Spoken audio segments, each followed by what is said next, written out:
Hi there, colleagues.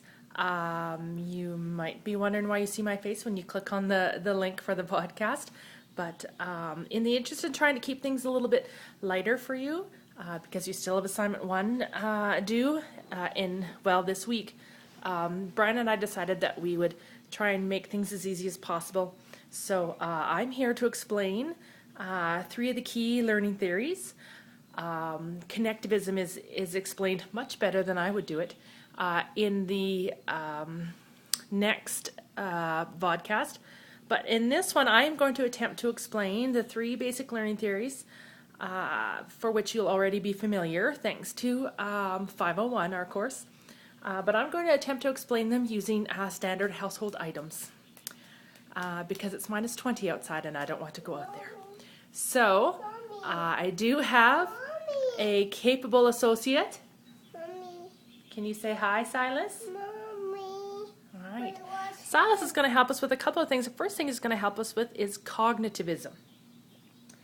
So cognitivism kind of came as a reaction to behaviorism, which I should have explained first, but I thought to do cognitivism first because I'm worried my helper won't last for very long. So cognitivism is a way to organize and make sense of information, whereas behaviorism is more just being able to regurgitate it back. So cognitivism focuses on sort of the internal cognitive processes of the mind. Piaget, of course, is the preeminent scholar in this field, and he outlined that cognitive development occurs fairly gradually, that there are lots of different stages. So for me to actually show that to you, I thought I'd use my son, who I believe is in the pre-operational stage, which I believe goes from ages 2 years to 7. So he's going to conduct a little Piaget experiment. Silas, I need your help.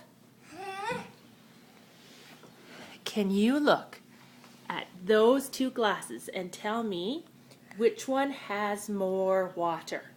This one and this one. Okay, but which one has more water?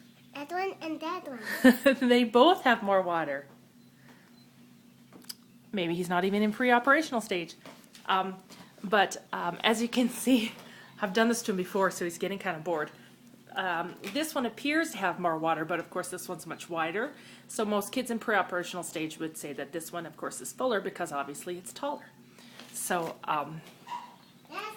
except my son, who doesn't want to commit to either.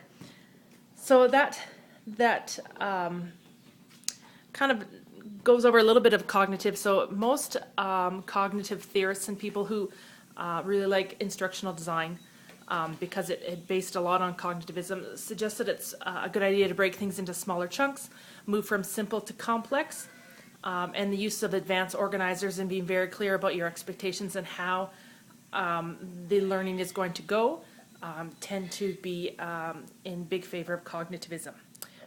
So our next one is behaviorism. And so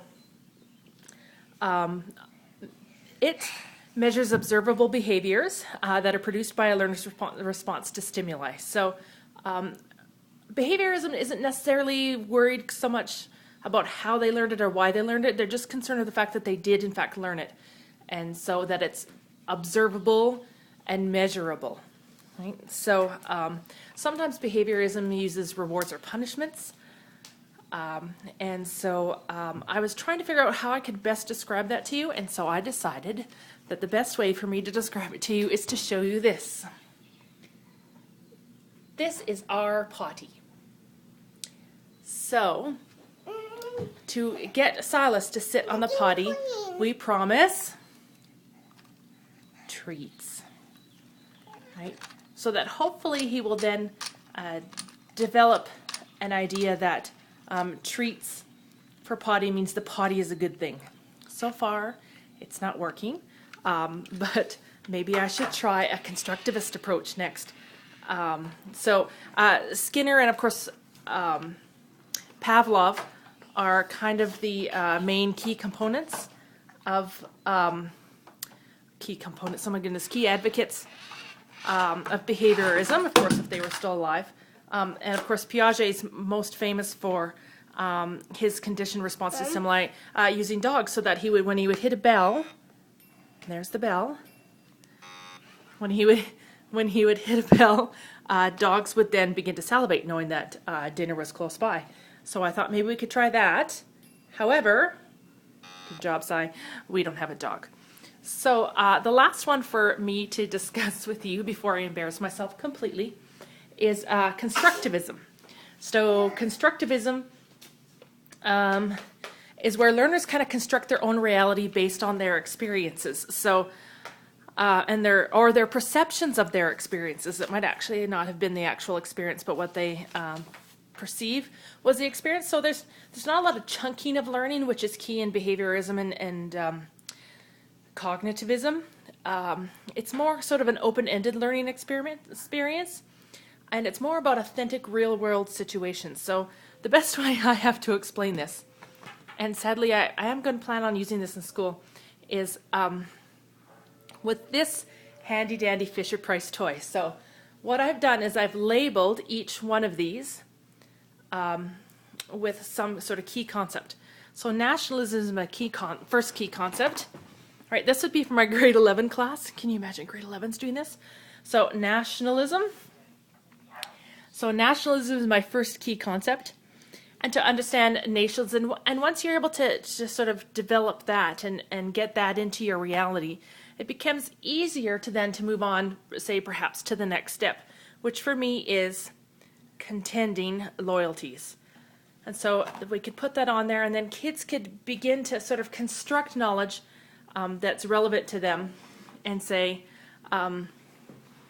yes, I can see that contending loyalties would be affecting nationalism, because sometimes your perhaps personal culture kind of clashes with your nation's culture, right? From there, we could discuss the fact that nationalism has led to tension. And of course, by tension, we mean, that's right, the development of ultra-nationalist theories and things like that. And so once people start to build that, they think, what comes next? Well, war. War comes next. And so then students can see how things have been building. And so the problem is if you just do something like this, there's kind of a gap, right? So you need to build things step by step, which I think is a key component of constructivism. Easy for me to say. And then finally I looked at the concept of maybe there's a better way for the world. Maybe we could look at the concept of supranationalism. Maybe we don't need nations. Maybe we should all just be in one country called Earth, right? Which leads us to looking at the future. So that's the best thing I could come up with to show you an example of constructivism. And the more I researched constructivism, the more I wondered if this was actually an example.